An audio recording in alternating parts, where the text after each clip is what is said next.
So good afternoon. We are back again with the first of 3 uploads today. It will be 3 uploads. I only did 2 yesterday.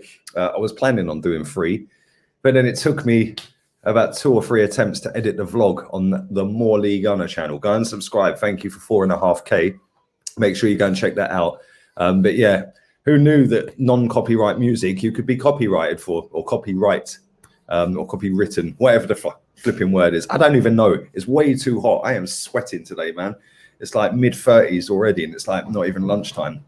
So yeah, a bit of a mad one, but it is what it is. Listen, big up for all the love on this channel, and thank you very much. We're just over 250 away from 60k, so mad love and support as always from you guys. Make sure you stick a thumbs up as always, share the content around, and let's talk about the specialist subject, James Maddison.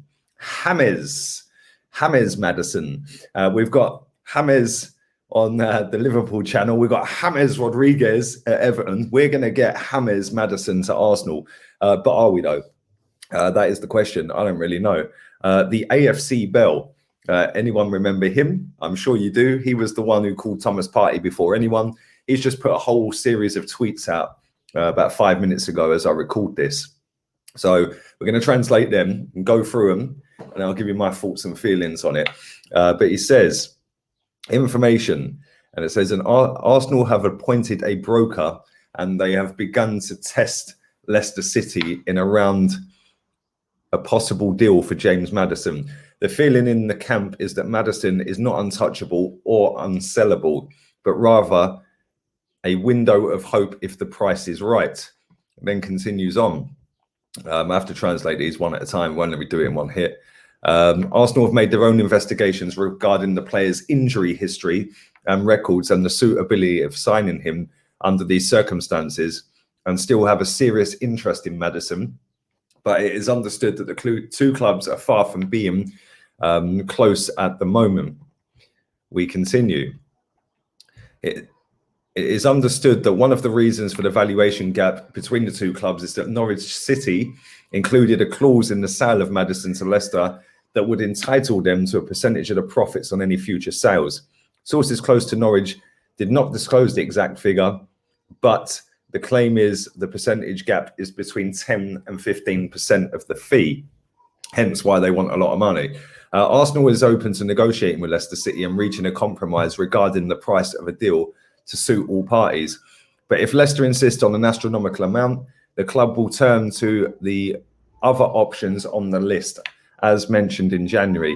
Odegaard would be a welcome alternative if plan A doesn't work. Apologies for that screaming little brat as well. Every day, man, all day until midnight last night. Like, seriously, shut up. Anyway, we continue. Senior sources are very close to negotiating table confirm that a decisive factor in the James Maddison deal is not Arsenal's ability to provide the value of the deal, but in essence of the matter, it is that the club wants to do more work in this window and will not overspend badly on one deal. And there are other centres in which they want to support, i.e. other players.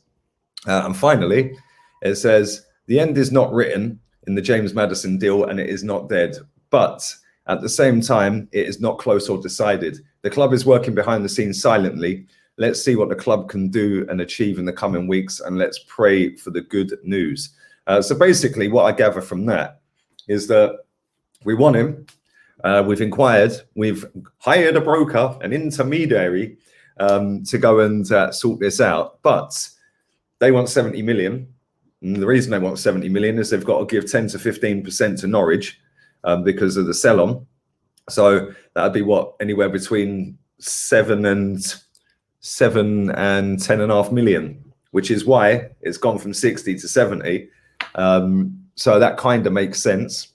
But not only that, Arsenal want to go and buy other players first before going to do James Maddison. So it kind of all makes sense. But at the same time, are we going to have wasted a lot of time on this deal that's not happened yet, just to find out all of this information? Because we still haven't signed a midfielder other than Lokonga, who, by the way, the absolute love fest from other channels and other social media accounts is absolutely mad.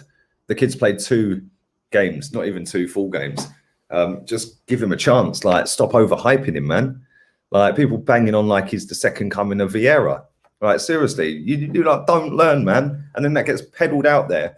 And this fetish of like accounts out there taking somebody's tweet, a screenshot of the tweet, putting a picture of the player behind it and sending it everywhere. I mean, what is that all about? Yeah, why do these accounts promote like just bullshit? I don't get it. Like, listen, he's obviously a good player. Otherwise, he wouldn't be a professional. But at the same time, he's 21. Just give the kid a chance, man.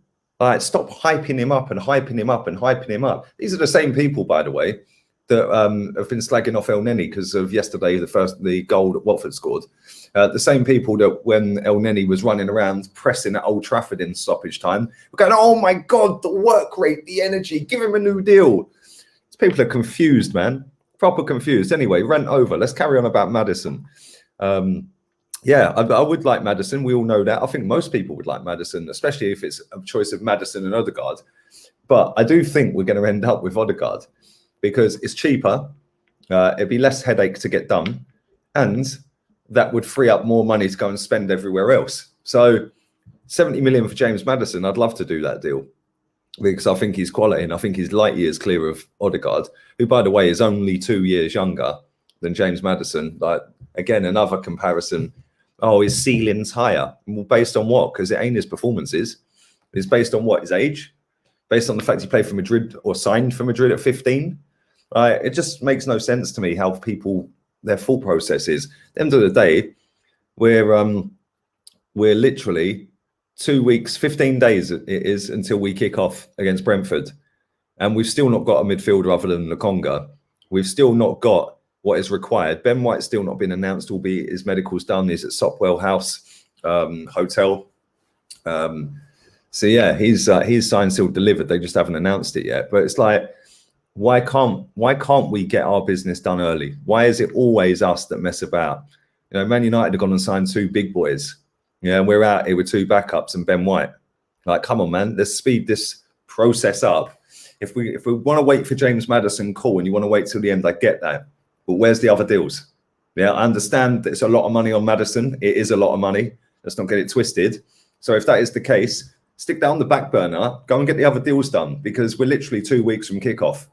And we're not going to have them players in a pre-season, are we?